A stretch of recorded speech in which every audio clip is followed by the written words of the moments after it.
What is happening? It's Ben Sheppard here and welcome back to Run Through TV. And today, a little bit of an Easter special on Runner Stories. My name's Katy. I'm very much a runner, very much a marathon runner. So I'll be coming up to my 59th marathon soon.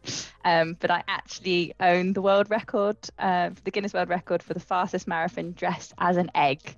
And before you ask, it was a fried egg. Okay, so now you've met Katy, a very established marathon runner, as you just heard. So now let's hear, shall we, the story behind the egg. That sounds so weird. I used to run for a club called Leighton Fun Runners, and there was a guy part of that club that had gone through the process and done a couple Guinness World Records, and I was like, that's really cool.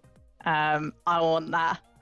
So I kind of just had a look through the Guinness World Record, kind of like what records had been done, what records hadn't been done, and there was actually an option that said kind of world's fastest marathon dressed as an egg, and then underneath it, no record kind of done. So I was like, well, I'll go for it then. Kind of went through the application process and they set me a target to do it under 4 hours. And she did it, 3:58.43, the official record. I mean, sub 4 for anybody is a really good marathon time, so fair play to Katy. What challenges, though, did she face being, I guess, egged up? So I did have to go back and forth a little bit with Guinness World Records to make sure the costume was kind of right. So I had to, just, trust it on Amazon, ordered it, but then I had to actually extend it. So kind of, it had to be a certain length. So I had to kind of get my sewing skills out, make it extra long. So there was a little bit of kind of making sure I didn't trip over the costume. But the biggest one, and I was actually lucky on marathon day because the rain held, but on one of my warm-up kind of training runs, I did the Warwick half marathon and it was totally raining all day. So the costume just got heavier and heavier and heavier as I went through the half marathon. But yeah, so then I had to then create another costume for London because that one was totally ruined from that. It literally sounds like running in a weighted vest, which I imagine is, pretty hard. I've always wondered this. People that run in costumes, how do they train to run in those costumes? Thankfully, I'm speaking to the right person to ask.